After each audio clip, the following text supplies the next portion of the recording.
नमस्कार। Quantitative aptitude के exams और उसमें भी प्रॉफिट और लॉस के सवाल अक्सर सिर घुमा देते हैं ना। पर अब फिक्र करने की कोई जरूरत नहीं। आज हम इसके सारे कॉन्सेप्ट्स को एकदम मक्खन की तरह साफ कर देंगे। बिल्कुल बेसिक से लेके प्रो लेवल तक का सफर तय करेंगे साथ में। तो तैयार हैं? चलिए शुरू करते हैं। देखिए, 100 रुपए की चीज 120 में बेचना, ये तो बहुत सीधा सा हिसाब है। लेकिन कहानी में ट्विस्ट तब आता है जब डिस्काउंट, मार्कअप और घुमावदार सवाल बीच में आ जाते हैं। तभी तो असली मजा है ना? तो चलिए इन सारी गुत्थियों को एक एक करके सुलझाते हैं। तो आज का हमारा रोड मैप कुछ ऐसा रहेगा। सबसे पहले हम 3 सबसे जरूरी कीमतों की बात करेंगे।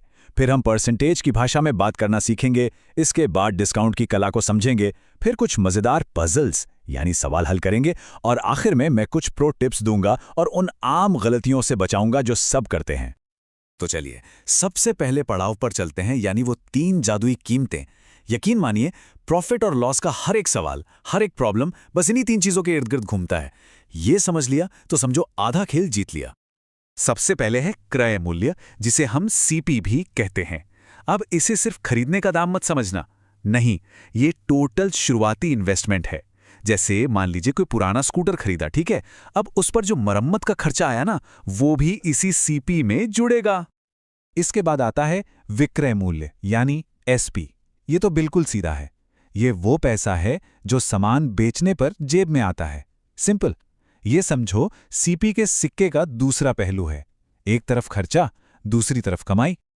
और तीसरा है हमारा अंकित मूल्य यानी एमपी। आसान भाषा में यह है टैग प्राइस। जब हम दुकान में जाते हैं और देखते हैं ना फ्लैट 50% ऑफ, तो वो जो डिस्काउंट होता है वो इसी एमपी पर मिलता है। इसी से तय होता है कि आखिर में हम चीज कितने में खरीदेंगे। चलिए, तो अब इन 3 कीमतों का फंडा तो क्लियर हो गया। अब बात करते हैं प्रॉफिट और लॉस की यूनिवर्सल भाषा में, मतलब परसेंटेज में। और यहीं से असली खेल शुरू होता है। देखो, किसी भी डील में 2 ही बातें हो सकती हैं, या तो प्रॉफिट या फिर लॉस। बहुत सिंपल है। अगर एसपी सीपी से ज्यादा है तो प्रॉफिट, और अगर सीपी एसपी से ज्यादा हो गया तो लॉस। बस यही छोटा सा लेकिन बहुत जरूरी रिश्ता है इन दोनों के बीच। पर असली कहानी है इसे परसेंटेज में बदलने की। जरा इन फॉर्मूलों को देखिए। कुछ एक जैसा दिखा? गौर से देखो, नीचे डिनोमिनेटर में हमेशा हमेशा कॉस्ट प्राइस यानी सीपी ही रहता है। और ये बहुत बहुत जरूरी है। इस एक बात को गांठ बांध लीजिए, ये गोल्डन रूल है। ज्यादातर गलतियां यहीं होती हैं, लोग बेस ही गलत ले लेते हैं। जब तक सवाल चिल्ला चिल्ला कर कुछ और ना कहे, तब तक बेस हमेशा कॉस्ट प्राइस रहेगा। ये आपका नॉर्थ स्टार है, इसे भूलने नहीं है। चलो अब बात करते हैं डिस्काउंट की कला की। और यहीं पर एंट्री होती है हमारे तीसरे दोस्त यानी मार्क्ड प्राइस की, जो आकर पूरे खेल का रुख ही बदल देता है। तो डिस्काउंट क्या है? बस मार्क्ड प्राइस पर मिली एक कटौती। और ये फॉर्मूला, ये वही तरीका है जिससे हम पता लगाते हैं कि डिस्काउंट के बाद असली सेलिंग प्राइस क्या होगा। एमपी में से डिस्काउंट का हिस्सा हटा दो, बस। बहुत हो गई थ्योरी, अब टाइम है एक्शन का। चलो इन सारे कॉन्सेप्ट्स को असली एग्जाम के सवालों पर लगाकर देखते हैं। यहीं पर सारी कड़ियां जुड़ेंगी और सब कुछ क्रिस्टल क्लियर हो जाएगा। चलो ये स्कूटर वाला उदाहरण देखते हैं। स्कूटर खरीदा 4700 में, पर याद है ना एक्स्ट्रा खर्च? तो 800 रुपए मरम्मत के भी जुड़े, मतलब टोटल सीपी हुआ 5500 रुपए। अब सेलिंग प्राइस 5800 में से इसे घटाया तो 300 रुपए का प्रॉफिट आया। और फिर फॉर्मूले में डालकर परसेंटेज निकाल लिया, 5.45%। सिंपल। अच्छा, अब ये वाला सवाल देखो। थोड़ा टेढ़ा लगता है ना कि भाई सेलिंग प्राइस डबल किया तो प्रॉफिट 3 गुना हो गया। सुनने में तो बड़ा कॉम्प्लिकेटेड लगता है, लेकिन जैसे ही इसे एक इक्वेशन में बदलते हैं, ये एक मजेदार पहेली बन जाती है। और देखो, स्टेप बाय स्टेप सॉल्व करने पर जवाब क्या निकला? सीधा 100% प्रॉफिट। और अब हम आ गए हैं सबसे जरूरी हिस्से पर। यहां हम बात करेंगे उन प्रो टिप्स और कॉमन गलतियों की जो एक एवरेज स्टूडेंट और एक टॉपर के बीच का फर्क तय करती हैं। तो कान बिल्कुल खुले रखना।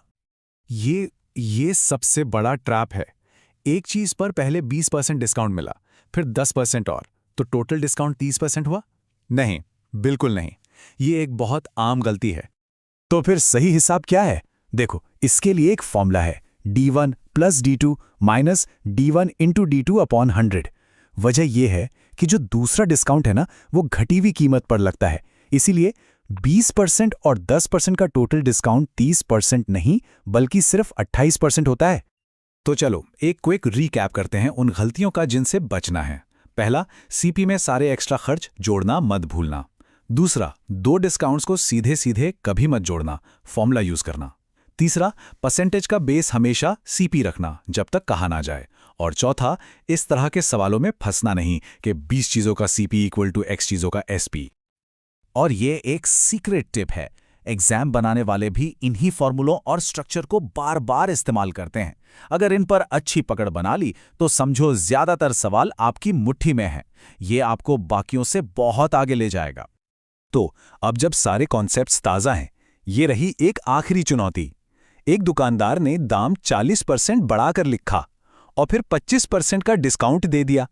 तो बताओ उसे आखिर में प्रॉफिट हुआ या लॉस, और कितना परसेंट? लगाओ वो सब जो आज सीखा है और इसका जवाब निकालो।